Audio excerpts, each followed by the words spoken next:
ഈശോമിശിഹായ്ക്ക് സ്തുതിയായിരിക്കട്ടെ. 1 സാമുവേൽ 2-ാം അധ്യായം. ഹന്നായുടെ കീർത്തനം. ഹന്ന ഇങ്ങനെ പ്രാർത്ഥിച്ചു: എൻ്റെ ഹൃദയം കർത്താവിൽ ആനന്ദിക്കുന്നു, എൻ്റെ ശിരസ് കർത്താവിൽ ഉയർന്നിരിക്കുന്നു. എൻ്റെ അധരം ശത്രുക്കളെ പരിഹസിക്കുന്നു, എന്തെന്നാൽ അവിടുത്തെ രക്ഷയിൽ ഞാൻ ആനന്ദിക്കുന്നു. കർത്താവിനെ പോലെ പരിശുദ്ധനായി മറ്റാരുമില്ല, കർത്താവല്ലാതെ മറ്റാരുമില്ല. നമ്മുടെ ദൈവത്തെ പോലെ സുസ്ഥിരമായ ഒരാശ്രയമില്ല. അഹന്തയോടെ മേലിൽ സംസാരിക്കരുത്. നിന്റെ നാവിൽ നിന്ന് ഗർവ് പുറപ്പെടാതിരിക്കട്ടെ. കാരണം കർത്താവ് സർവജ്ഞനായ ദൈവമാണ്. പ്രവൃത്തികളെ വിലയിരുത്തുന്നത് അവിടുന്നാണല്ലോ. വീരന്മാരുടെ വില്ലുകൾ തകരുന്നു, ബലഹീനരാകട്ടെ ശക്തി പ്രാപിക്കുന്നു. സുഭിക്ഷം അനുഭവിച്ചിരുന്നവർ ആഹാരത്തിനായി കൂലിപ്പണി ചെയ്യുന്നു, വിശപ്പ് അനുഭവിച്ചിരുന്നവർ സംതൃപ്തി അടയുന്നു. വന്ധ്യ 7 പ്രസവിക്കുന്നു, സന്താന സമ്പത്തുള്ളവൾ നിരാലംബയാകുന്നു. കർത്താവ് ജീവനെടുക്കുകയും കൊടുക്കുകയും ചെയ്യുന്നു. അവിടുന്ന് പാതാളത്തിലേക്ക് ഇറക്കുകയും അവിടെ നിന്ന് കയറ്റുകയും ചെയ്യുന്നു. ദരിദ്രനും ധനികനുമാക്കുന്നത് കർത്താവാണ്, താഴ്ത്തുന്നതും ഉയർത്തുന്നതും അവിടുന്ന് തന്നെ. ദരിദ്രനെ അവിടുന്ന് ധൂളിയിൽ നിന്ന് ഉയർത്തുന്നു, അഗതിയെ കുപ്പയിൽ നിന്ന് സമുദ്ധരിക്കുന്നു. അങ്ങനെ അവരെ പ്രഭുക്കന്മാരോടൊപ്പം ഇരുത്തി ഉന്നത സ്ഥാനങ്ങൾക്ക് അവകാശികളാക്കുന്നു. ഭൂമിയുടെ അടിത്തൂണുകൾ കർത്താവിൻ്റേതാണ്, അതിന്മേൽ അവിടുന്ന് ലോകത്തെ ഉറപ്പിച്ചിരിക്കുന്നു. തൻ്റെ വിശ്വസ്തരുടെ പാദങ്ങളെ അവിടുന്ന് കാക്കുന്നു. ദുഷ്ടന്മാർ അന്ധകാരത്തിൽ ഉപേക്ഷിക്കപ്പെടുന്നു, ശക്തിയാൽ ആരും പ്രബലനാകുന്നില്ല. കർത്താവ് പ്രതിയോഗികളെ ഛിന്നഭിന്നമാക്കുന്നു, അവർക്കെതിരെ ആകാശത്തിൽ ഇടിമുഴക്കുന്നു. അവിടുന്ന് ഭൂമിയെ മുഴുവൻ വിധിക്കും, തൻ്റെ രാജാവിന് ശക്തി കൊടുക്കും, തൻ്റെ അഭിഷിക്തൻ്റെ ഉയരുമാറാക്കും. അനന്തരം എൽക്കാന റാമായിലുള്ള തൻ്റെ ഭവനത്തിലേക്ക് മടങ്ങി. ബാലനായ സാമുവേലാകട്ടെ പുരോഹിതനായ ഏലിയുടെ സാന്നിധ്യത്തിൽ കർത്താവിന് ശുശ്രൂഷ ചെയ്തു പോന്നു.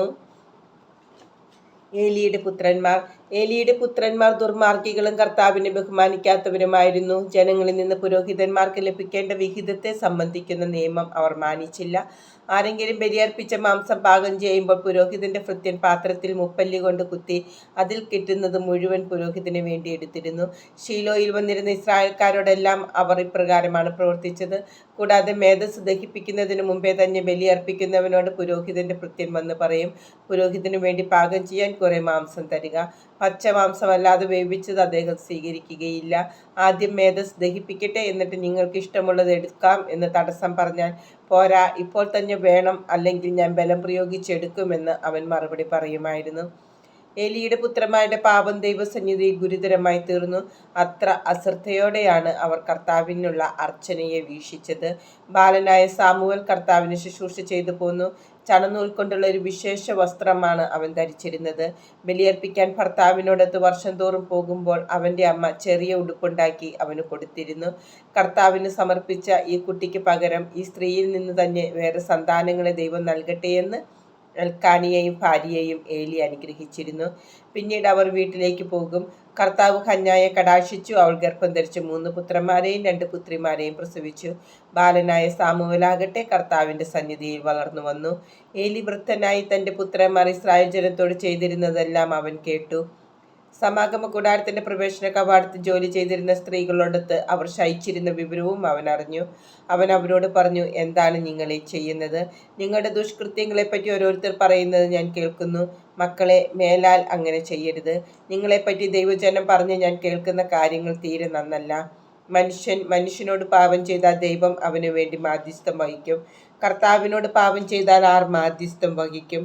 പക്ഷെ അവർ പിതാവിൻ്റെ വാക്ക് കേട്ടില്ല, കാരണം അവരെ നശിപ്പിക്കാൻ കർത്താവ് നിശ്ചയിച്ചിരുന്നു. ബാലനായ സാമുവേലാകട്ടെ കർത്താവിൻ്റെയും മനുഷ്യരുടെയും പ്രീതിയിൽ വളർന്നു വന്നു.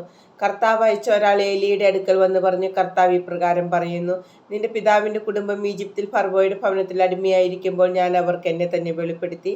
എൻ്റെ ബലിപീഠത്തെ സമീപിക്കാനും ധൂപാർപ്പണം നടത്താനും എൻ്റെ മുൻപിൽ എഫോദ് ധരിക്കാനും ഇസ്രായേലിൻ്റെ എല്ലാ ഗോത്രങ്ങളിൽ നിന്ന് ഞാൻ അവനെ എൻ്റെ പുരോഹിതനായി തിരഞ്ഞെടുത്തു. ഇസ്രായേൽ മക്കൾ ദഹനബലിക്ക് അർപ്പിച്ചതെല്ലാം നിന്റെ പ്രതിഭവനത്തിന് ഞാൻ കൊടുത്തു. എന്നിട്ടും എന്തുകൊണ്ടാണ് എനിക്ക് ബലിയർപ്പിക്കണമെന്ന് കൽപ്പിച്ചിട്ടുള്ള ബലികളെയും കാഴ്ചകളെയും നീ ആർത്തിയോടെ നോക്കുന്നത്? നിങ്ങൾ എൻ്റെ ജനം എനിക്ക് അർപ്പിക്കുന്ന സകല ബലികളുടെയും വിശിഷ്ടഭാഗം തിന്നു കൊഴുത്തു. എന്നേക്കാൾ കൂടുതൽ നിന്റെ മക്കളെ നീ ബഹുമാനിക്കുന്നത് എന്ത്? അതിനാൽ ഇസ്രായേലിൻ്റെ ദൈവമായ കർത്താവ് അരുളിച്ചെയ്യുന്നു: നിന്റെയും നിന്റെ പിതാവിൻ്റെയും കുടുംബം നിത്യവും എനിക്ക് ശുശ്രൂഷ ചെയ്യുമെന്ന് ഞാൻ വാഗ്ദാനം ചെയ്തിരുന്നു. എന്നാൽ ഇപ്പോൾ കർത്താവായ ഞാൻ പ്രഖ്യാപിക്കുന്നു, ഇനി അങ്ങനെ ആയിരിക്കുകയില്ല. എന്നെ ആദരിക്കുന്നവരെ ഞാനും ആദരിക്കും, എന്നെ നിന്ദിക്കുന്നവർ നിന്ദിക്കപ്പെടും.